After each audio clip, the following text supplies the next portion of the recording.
Hello, hello, hello! Tara po, ipapasyal ko kayo sa pier o kaya yung tinatawag nilang daungan o port po dito po sa El Nido ng kanilang mga pump boat na pagsasakyan mo po sa bawat tour na pupuntahan mo. At dyan pa lang po, mapapawaw ka na po sa view, sa mga bundok po dyan, sa mga bato-bato na napakaganda po talaga at ang napakalinaw po ng kanilang dagat. Ayan, marami ng turista kasi nga po, naka-oras lang po pupunta sa mga island. 9 to 3 nga lang po doon kasi nga po, syempre, pag island, wala namang mga ilaw-ilaw. Baka gabihin, kainin ng kapre. At yung pag-uwi din po, baka gabihin na ang ating mga pump boat. Hindi po kakayanin yung hanggang alas 3 lang. Nagpapasalamat ako sa ganda ng tanawin dyan at ako'y nabigyan ng pagkakataon na mapasyalan ng El Nido. Ayan, dito po yung lahat nagsisimula at nagtatapos ang bawat tour po sa araw-araw. Ayan, ang dami ding mga pump boat dyan. Kanya-kanyang agency po kasi ang nagmamay-ari niyan. Kung saan ka tour package, doon ka sasakay. At saka dalawang klase po yan. Isang shared at saka isang private. Doon po sa shared, marami po kayong makakalubilo, new friends, at saka hindi nyo po solo ang bangka o yung pump boat na gagamitin.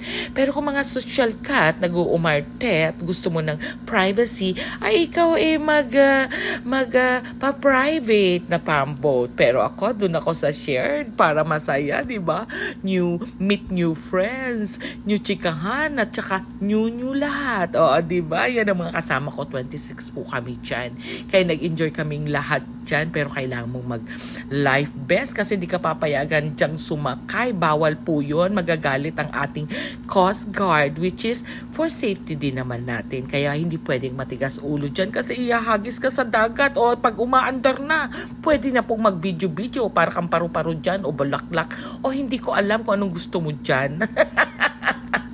Papayagan ka naman nilang gawin yan kasi naka-assist din sila. O, diba? Saya-saya. Ang aming bangka po medyo mabagal kaya kami nauunahan ng mga ibang pump boat. Medyo social po yung kanilang pump boat kasi may cover po yung kanilang taas. Samantalang sa amin doon sa taas, open. Pero dito ako nag-stay kasi masyadong mahangin. Baka mahulog ako. Hindi ako marunong lumangoy.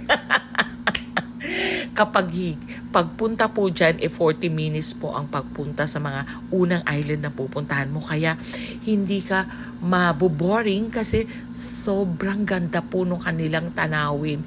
Mapapa-enjoy ka talaga. Mapakukuhanan mo talaga ng video at saka napakasaya po. Ang napakaingay namin dyan. Ito po yung first island na pupuntahan mo. Ito yung kanilang 7 commandos na sobrang linaw po ng tubig. Napakaganda. Snorkeling ka ng snorkeling. Makakita ka na kaagad na maraming isda. Si Nemo na andyan din.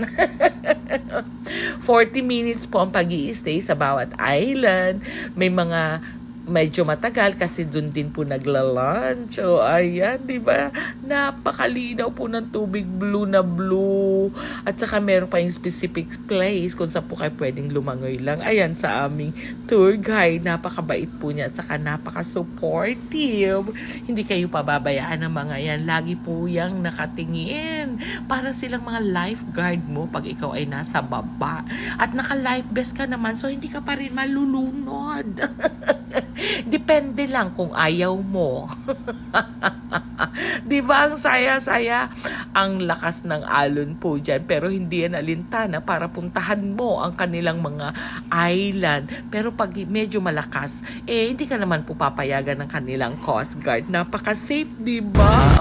Nag-i-enjoy po kayo.